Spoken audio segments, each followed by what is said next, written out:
Hello students, કેમ છો? આજે આપણે ભણવાના છે વિદ્યુત ફ્લક્સ વિશે અને તેના પરથી આપણે ગાઉસનો નિયમ મેળવીશું.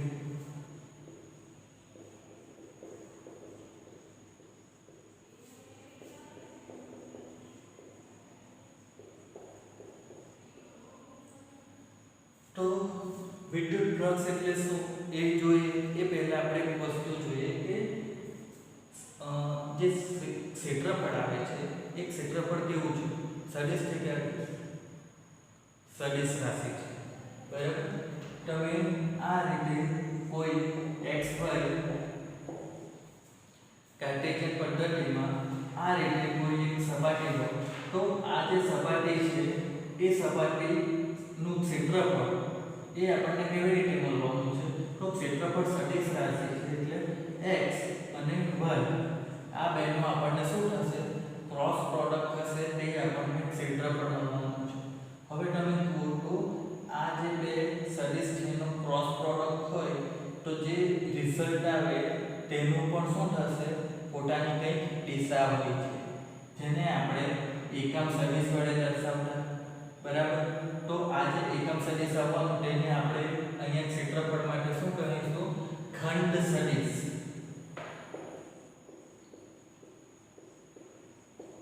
હવે તમે જુઓ તો આ જે ખંડ સદિશ છે અથવા ને ક્ષેત્રફળ ખંડ સદિશ પણ કહે છે. તો આ ખંડ સદિશ છે એની દિશા શું આવવાની? તો તમે જ્યારે આ ક્રોસ પ્રોડક્ટ ગણ્યા હશે ત્યારે તમને ખબર હશે, નહીં ખબર હોય તો કહેવાનું છું કે જો આ એક x દિશા છે અને આ એક y દિશા છે. તો આનાથી એક સમતલ બન્યું છે. તો આ જે સમતલ બન્યું છે તો તેમાં આ દિશા અને આ દિશા એ એકબીજાને લંબ છે. તો આ બે દિશાનું ક્રોસ પ્રોડક્ટ કરવાથી જે આપણને પરિણામ મળવાનું છે એની દિશા શું હશે? તો આ બંને દિશાને પણ લંબ, એટલે કઈ દિશા? z દિશામાં અથવા ઋણ z દિશામાં પણ હોઈ શકે છે, બરાબર? હવે આપણે z દિશામાં કે ઋણ z દિશામાં છે એ નક્કી કરવાની જરૂર નથી.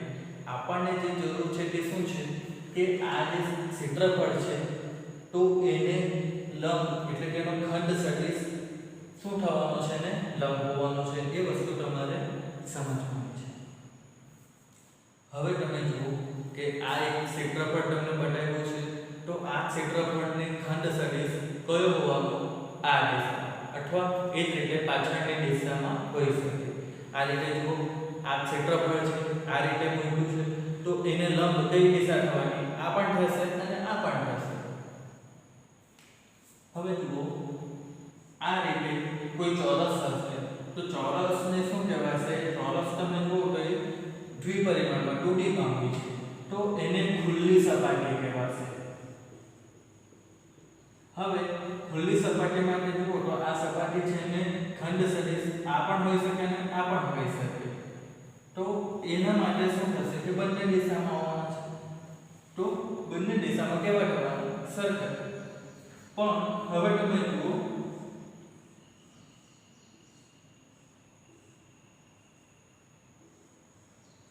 આ ઘન છે તો આ ઘનમાં શું થવાનું છે કે બંધ સપાટી કહેવાશે એને પહેલા. હવે બંધ સપાટી છે અને આ કેવું છે? 3 ડાયમેન્શનમાં છે. તો એના માટે શું થશે કે આ ઉપરની એક સપાટી નીચે આવે તો આ જે સપાટી છે એના માટે શું થશે કે આપણને ખંડ સદિશ શું થશે? ઉપરની દિશા એક આવી અને એક નીચેની દિશામાં પણ મળે. આ ભૂલી જાઓ, આ જો ઉપરની સપાટીની વાત કરતા આ એક ઉપરની સપાટી છે. હવે આ સપાટી આવી તો તેના માટે ખંડ સદિશ શું થઈ શકે? એને લંબ એટલે આ દિશામાં અથવા આ દિશામાં હોવાનું, એટલે ઉપર અથવા નીચે. આ સપાટી વિશે જુઓ તો શું થશે? જમણી દિશામાં હોઈ શકે અથવા ડાબી દિશામાં પણ હોઈ શકે. તો અહીંયા શું થવાનું છે? એક દાવ થવાનો છે કે આપણે ખંડ સદિશ કયો લેવાનો, બરાબર? તો એ વસ્તુ ધ્યાન રાખો કે જ્યારે આ રીતની બંધ સપાટી આપેલી હોય ત્યારે આપણે બહારનો ખંડ સદિશ હશે તેને ધ્યાનમાં લેવાનું છે, બરાબર? જ્યારે બંધ સપાટી આપેલી હશે, આ કોઈ ઘન છે એટલે તમે આ રીતે કોઈ ગોળો લેવો, બરાબર? તો આ ગોળા માટે શું થવાનું છે? આપણે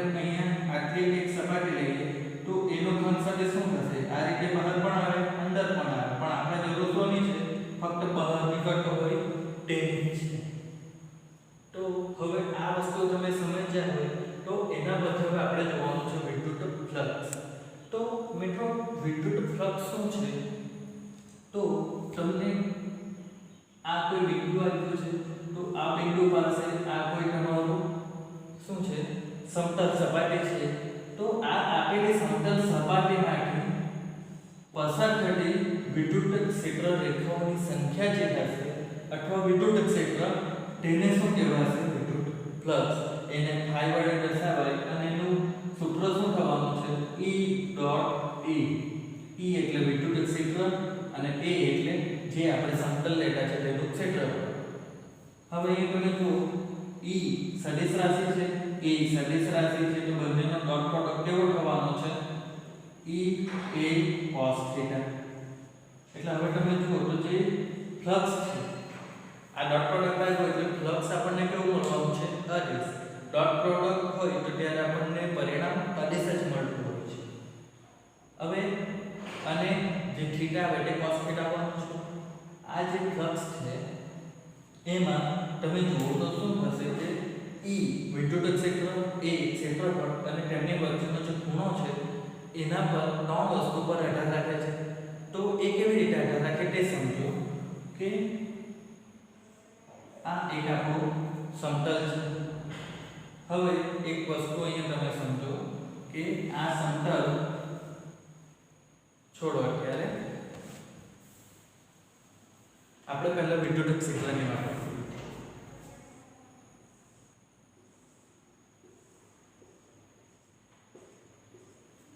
આ વિદ્યુત ક્ષેત્ર છે બરાબર, એની દિશા શું છે કે તમે જોઈ શકો બોર્ડની જે દિશા છે આ બરાબર, મારી જે આંગળીઓ છે તેની દિશા છે તે શું થવાની છે?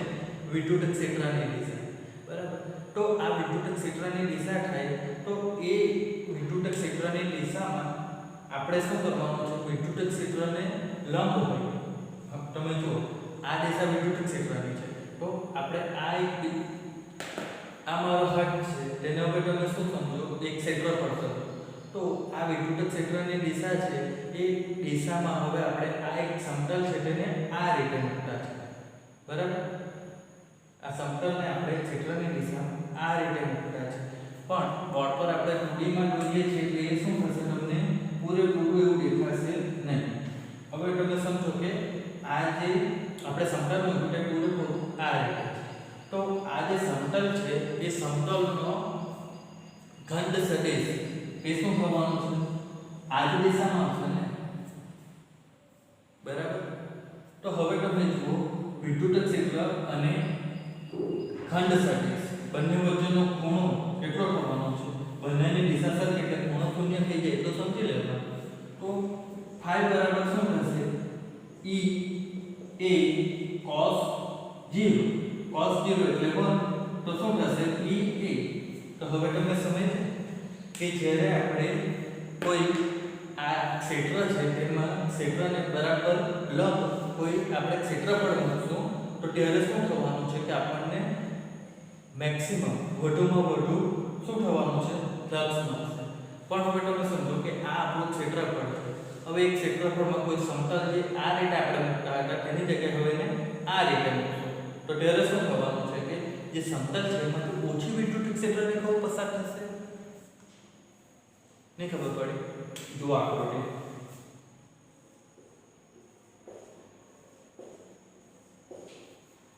આ આપણું કોઈ ક્ષેત્ર છે એ ક્ષેત્રમાં હવે આપણે આ રીતે શું કરતા છે?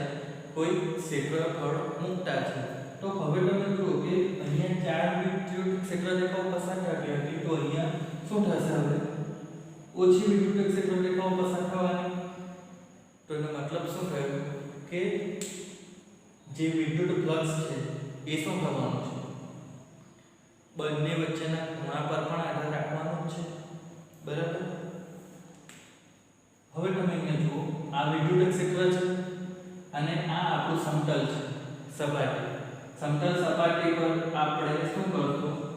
આ રીતે એક લંબ દોરશું. તો હવે તમે જુઓ આ જે ખૂણો બનવાનો છે થીટા, આ ખૂણો કોની વચ્ચે આવવાનો છે? વિદ્યુત ક્ષેત્ર અને ખંડ સદિશ, બરાબર, ખંડ સદિશ વચ્ચેનો ખૂણો આવવાનો છે થીટા. સમતલ સાથેનો ખૂણો નહીં સમજતા, સમતલને લંબ જે દોરતા છે તેની સાથેનો ખૂણો, બરાબર, તે આવવાનું છે થીટા. તો આ કેસમાં આપણને શું થશે કે જે ફ્લક્સ મળવાનું છે ફાઈ તે શું થશે E, એટલે વિદ્યુત ક્ષેત્રની તીવ્રતા જ આવવાની છે. અને હવે તમે જુઓ તો આપણે શું કરવાનું છે કે જે સમતલ આપણે લેતા છે તો તે સમતલ કેવું હોવું જોઈએ કે અહીંયા આપણે જોયું કે આ કેવું છે લંબ છે, તો અહીંયા પણ આને લંબ એટલે આ આવવાનું છે. તો આ ઘટક કયો થશે A cos થીટા થશે, બરાબર મિત્રો. અહીંયા તમે જુઓ તો આ ક્ષેત્રની દિશામાં લંબ ખંડ સદિશ હતો તો શું થયું કે તેમની વચ્ચેનો ખૂણો 0 હતો. બસ હવે તમે જુઓ ક્ષેત્રફળને આપણે આ રીતે મૂક્યું છે તો ત્યારે ખંડ સદિશ આ રીતે મળવાનો છે તો તે શું થશે હવે વિદ્યુત ક્ષેત્ર જોડે થીટા ખૂણો બનાવે. તો થીટા ખૂણો બનાવે તો ત્યારે આપણને બે ઘટક મળવાના, તો એક ઘટક એ cos થીટા, બીજો એ sin થીટા આવે. તેની આપણને જરૂર નથી, આપણને શું જરૂર છે કે લંબ ઘટકની, બરાબર.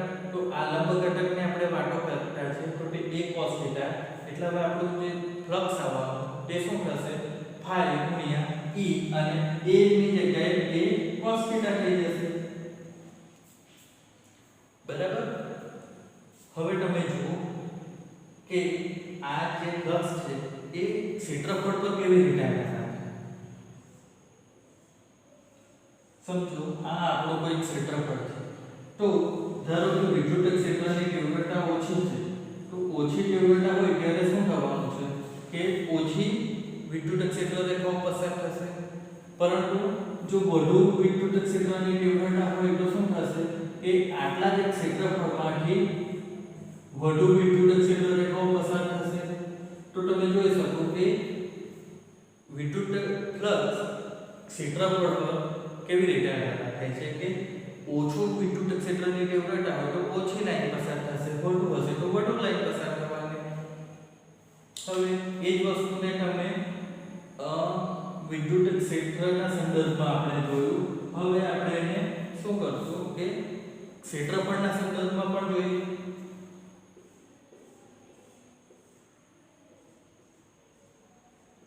આ કોઈ સમાન વિદ્યુત ક્ષેત્ર છે, તો જો આપણે નાનું ક્ષેત્રફળ લઈએ તો તેમાંથી શું થશે ઓછી વિદ્યુત ક્ષેત્ર રેખાઓ પસાર થશે. પણ જો આપણે મોટું ક્ષેત્રફળ લઈએ તો તેમાંથી શું થશે વધુ વિદ્યુત ક્ષેત્ર રેખાઓ પસાર થશે. તો મતલબ શું છે કે જે વિદ્યુત ફ્લક્સની વાતો કરીએ છીએ એ વિદ્યુત ફ્લક્સ શું થવાનું છે કે વિદ્યુત ક્ષેત્રની તીવ્રતા જે આપણે સપાટીની વાત કરશું તેનું ક્ષેત્રફળ અને સપાટીને ખંડ સદિશ અને વિદ્યુત ક્ષેત્ર વચ્ચેનો ખૂણો તેના પર પણ આધાર રાખશે. ધ્યાન રાખજો અહીંયા તમે જોશો તો જો વિદ્યુત ક્ષેત્રમાં જે આપણે સમતલ મૂક્યું છે ક્ષેત્રફળનું તેનું ખંડ સદિશ શું થવાનું છે આ દિશામાં આવશે ને. આ કોઈ આપણું શું છે ક્ષેત્રફળ છે તો એનો ખંડ સદિશ આ દિશામાં હોવાનો અથવા આ દિશામાં છે, બરાબર. તો આ જે ખંડ સદિશ છે તેની સાથે વિદ્યુત ક્ષેત્રનો જે ખૂણો હશે તે આ cos થીટા આવે, બરાબર. નહીં તો તમે શું થશે કે આ રીતે વિદ્યુત ક્ષેત્રની દિશા છે, બરાબર, અને એમાં આપણે આ રીતે સમતલ મૂકીએ તો આ ખૂણો તો 90 થઈ ગયો. એ ખૂણાની આપણે વાતો નથી કરતા, આપણે શું વાતો કરશું આ વિદ્યુત ક્ષેત્રની તીવ્રતા છે અને આ આપણું સમતલ છે તેને આપણે આ રીતે મૂકીશું. તો સમતલને આ રીતે મૂકવાથી શું થશે ખંડ સદિશ આ દિશામાં મળશે અને આ દિશામાં મળશે. તો એ ખંડ સદિશ અને વિદ્યુત ક્ષેત્રની દિશા વિદ્યુત ક્ષેત્ર વચ્ચેનો જે ખૂણો હશે તે આપણે ધ્યાનમાં લેવાનો છે. અહીંયા તમે જોયું હશે, બરાબર. તો અહીંયા આ જે ખૂણો લેવાનો હોય તેમાં ઘણા વિદ્યાર્થીઓ મૂંઝવણ અનુભવતા હોય તો હવે એ ધ્યાન રાખજો કે ખૂણો કોનો લેવાનો છે તો ખંડ સદિશ અને વિદ્યુત ક્ષેત્ર. આટલી વસ્તુ સમજીએ તો હવે આપણે આના પરથી ગાઉસનો નિયમ મેળવીશું.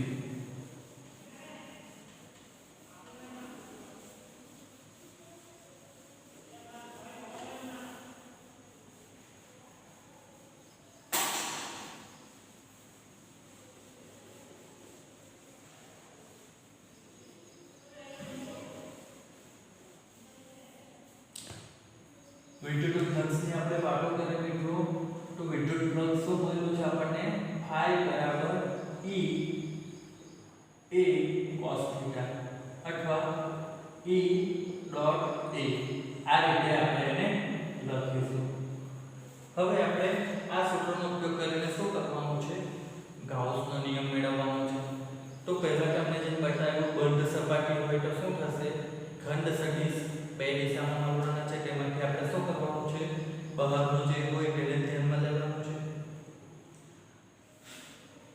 તો હવે આપણે ગાઉસના નિયમની સાબિતી મેળવીએ. ગાઉસનો નિયમ શું કહે છે પહેલા તે સમજો કે આ કોઈ બંધ સપાટી છે. હવે ગોળો લઈએ, બરાબર, એટલે બંધ સપાટી ખબર પડી. હવે આ બંધ સપાટી છે એની અંદરનો કોઈ વીજભાર q છે, ગોળાની અંદર કોઈ q જેટલો વીજભાર છે. તો ગાઉસનો નિયમ શું કહેશે કે આ q વીજભારને લીધે આ ત્રિજ્યાના q વીજભારને લીધે આ ત્રિજ્યાના ગોળામાં ઉદ્ભવતું વિદ્યુત ફ્લક્સ phi શું થશે, વીજભાર, કયો વીજભાર, અંદરનો, એટલે વીજભાર આંતરિક લખવા પડશે, બરાબર. આ ગોળો છે અને અહીંયા પણ કોઈ q1 વીજભાર હોય તો આ q1 વીજભારને આપણે ગણતરીમાં લેવાનો નથી. ગાઉસ શું કહે છે કે ફ્લક્સ શું થવાનું છે, આંતરિક વીજભાર ભાગ્યા એપ્સિલોન 0 કરવાથી આપણને આ ગોળાનું ફ્લક્સ મળે. હવે આ કેવી રીતે આવ્યું તે જોઈએ. આ કોઈ આ ત્રિજ્યાનો ગોળો છે, હવે એની અંદર q વીજભાર છે. આપણે અહીંયા એક નાનો શું કરીએ છીએ, ખંડ લઈએ છીએ. તો આ નાનો ખંડ કેવો થઈ જવાનો, સમતલ ગણી શકાય. તો આ સમતલ માટે ખંડ સદિશની દિશા આ થવાની dA જેટલું, કારણ કે આપણે નાનું ક્ષેત્રફળ લીધું છે એટલે dA લીધું. હવે અહીં વીજભાર કેવો છે, q ધન વીજભાર. તો ધન વીજભારના લીધે ઉદ્ભવતું વિદ્યુત ક્ષેત્રની દિશા કેવી હોય છે, તે પણ બહારની તરફ જ હોય છે. એટલે અહીંયા વિદ્યુત ક્ષેત્રની દિશા પણ કેવી આવી, સમાન જ આવી. એટલે હવે તમે જુઓ ખંડ સદિશ અને વિદ્યુત ક્ષેત્ર બંને વચ્ચેનો ખૂણો કેવો થાય છે, શૂન્ય. તો અહીંયા આપણને આટલા નાના ક્ષેત્રફળ માટે મળતું ફ્લક્સ કેટલું થવાનું, d phi બરાબર શું આવશે, E ડોટ dA થવાનું. હવે તમે જુઓ કે અહીંયા આપણે નાના એરિયા માટે લીધું, અહીંયા આપણે શું કરશું, બીજા એટલા નાના એરિયા માટે લીધું, એટલે કે નાના ક્ષેત્રફળ માટે. તો શું થશે કે અહીંયા પણ આ વિદ્યુત ક્ષેત્રની દિશા બહારની તરફ, અને આ નાના ભાગ માટે ખંડ સદિશ પણ બહારની તરફ જ આવવાનું. હવે એક વસ્તુ ધ્યાન રાખજો કે જ્યારે પણ કોઈ બિંદુ પર વિદ્યુત ભાર હોય તો ત્યારે એનોમાંથી જે વિદ્યુત ક્ષેત્ર નીકળવાનું એ કેવું હશે, ત્રિજ્યાવર્તી હશે, એટલે કે બધી દિશામાં લંબ હશે, બરાબર. એટલે હવે તમે જુઓ તો શું થશે, અહીંયા બીજું કોઈ વાત કરી તો ત્યાં પણ આપણને કેવું મળશે, નાના ક્ષેત્રફળ માટે ફ્લક્સ E ડોટ dA મળશે.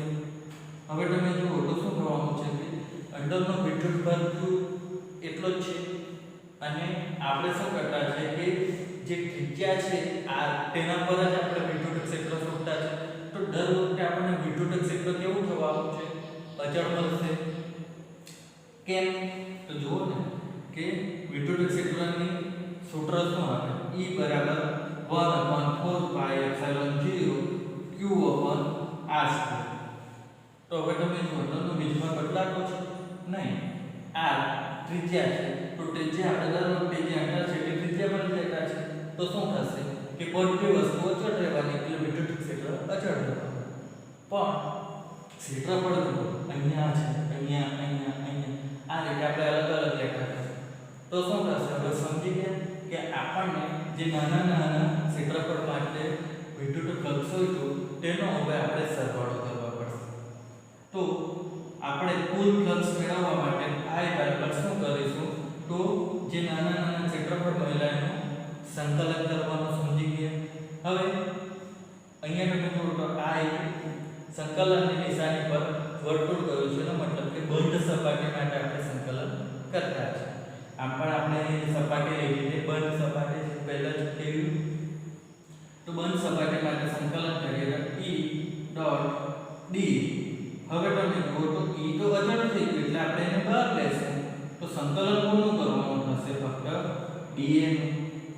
E ની કિંમત આપણે અહીંયાથી કેટલી લખીએ 1/4 પાઈ એપ્સિલોન 0 q ના છેદમાં r સ્ક્વેર. હવે E એ આ ક્ષેત્રફળ કયું આપવાનું? તો મિત્રો જુઓ કે અહીંયા આપણને r ત્રિજ્યાનો ગોળો આપ્યો છે અને આપણે ગોળાની સપાટીની જ વાતો કરતા છે. તો સપાટીની વાતો કરવા શું થશે? આટલું આટલું આટલું આટલું આટલું આટલું આટલું આ રીતે આપણે શું કરશું? નાના નાના ક્ષેત્રફળ લેતા જશું તો આપણને શું થશે કે પૂરેપૂરા આ ત્રિજ્યાના ગોળાની સપાટીનું ક્ષેત્રફળ મળી જશે. તો આ ત્રિજ્યાનો ગોળો હોય અને તેનું કુલ સપાટી આપણને કેટલી મળવાની છે? 4 પાઈ r સ્ક્વેર. હવે તમે જુઓ 4 પાઈ r સ્ક્વેર 4 પાઈ r સ્ક્વેર કેન્સલ થઈ ગયો તો આપણને શું મળશે? ફ્લક્સ q ના છેદમાં એપ્સિલોન 0 પર q. તો આ જે શું છે? ગાઉસનો નિયમ છે ને. હવે એક વસ્તુ છે કે જે ગાઉસનો નિયમ છે તો એ નિયમમાં તમે જુઓ કે જે ફ્લક્સની વાતો કરી છે એ ફ્લક્સ ગોળાના કે બીજી કોઈ પણ વસ્તુ હશે એના પરિમાણ પર આધાર રાખતી નથી. કેમ નહીં આધાર રાખે? તે વસ્તુ જુઓ કે આ q છે, આ ત્રિજ્યાનો ગોળો q વીજભાર છે ને આ ત્રિજ્યાનો ગોળામાં તે વીજભાર છે. તો આ ગોળામાંથી જે વિદ્યુત ફ્લક્સ નીકળવાનું તે આ રીતે જવાનું છે. હવે તમે જુઓ તો આપણે કોઈ r ગ્રેટર ધેન r એટલે કે હવે r કરતા મોટી ત્રિજ્યાનો આપણે ગોળો લીધો તો એ કિસ્સામાં પણ શું થશે કે અહીંયાથી જે વિદ્યુત ફ્લક્સ નીકળવાનું તે આ રીતે બહાર જશે ને. તો તે r માંથી પણ પસાર થવાનું છે. તે જ રીતે એનાથી મોટું ત્રિજ્યા લેશો તો તેમાંથી પણ પસાર થશે. તો મતલબ શું છે કે તમે r ત્રિજ્યા મૂકો કે r મૂકો જે વિદ્યુત ફ્લક્સ q માંથી ઉદ્ભવવાનું છે તે બધામાંથી પસાર થશે. એટલે આપણને સૂત્રમાં શું થશે કે પરિમાણનું કોઈ વેલ્યુ આવવાની નથી. એ ફક્ત અને ફક્ત શું થશે? આંતરિક વીજભાર પર જ આધાર રાખવાનો છે. હવે તમે જુઓ આંતરિક વીજભાર પર આધાર રાખે મતલબ શું થશે કે આ કોઈ ગોળો છે બરાબર અને અહીંયા કોઈ q વીજભાર છે તો આ ગોળાનું વિદ્યુત ફ્લક્સ કેટલું થશે? 0. કેમ? કારણ કે જે વીજભાર છે તે આંતરિક હોવું જોઈએ. એટલે આની અંદર તમે જુઓ તો કશું નથી, કોઈ વીજભાર નથી તો ફ્લક્સ પણ કેવું થવાનું? 0. બીજી વસ્તુ જુઓ તો q1 વિદ્યુત ભાર, q2 વિદ્યુત ભાર, q3 વિદ્યુત ભાર. તો આ કિસ્સામાં આપણને ગોળાનો ફ્લક્સ કેટલું મળશે? તો અંદરનો કુલ વીજભાર કેટલો થવાનો છે? કુલ વીજભાર આપણને કેવી રીતે મળશે? q1 q2 કરવાથી અને ડિવાઇડ બાય એપ્સિલોન 0. હવે તમે જો q3 ની ગણતરીમાં કેમ નહીં લીધું તો બતાવી દો બરોબર. q3 કેવો છે? ગોળાની બહારનો છે. બહારનો વીજભાર હોય તેની ગણતરીમાં લેવાનું નથી. એટલે શું થશે? આ ગોળો છે તો ગોળાની અંદરનો કુલ વીજભાર શું થવાનું? q1 q2. તો જે પણ કુલ વીજભાર ભાગ્યા એપ્સિલોન 0. તો આ રીતે આપણને શું થશે કે ગાઉસનો નિયમની ઉપયોગિતા જે આવશે તેમાં આ બધી વસ્તુ આપણે ધ્યાનમાં લેવા પડશે. હવે બીજી એક વસ્તુ શું આવશે કે સમમિતિ ધરાવતું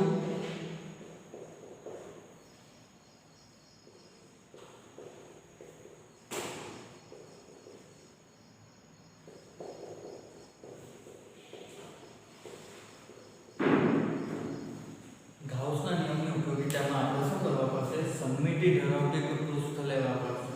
તો એ સમમિતિ ધરાવતું જે પૃષ્ઠ લેશું એને કહેવાશે ગાઉસીય પૃષ્ઠ. એ વસ્તુ આપણે જ્યારે ગાઉસના નિયમની ઉપયોગિતા જોશું ત્યારે આપણે જોઈશું કે ગાઉસીય પૃષ્ઠ કોને કહેવાય. ત્યાં સુધી તમારે યાદ રાખવાનું છે.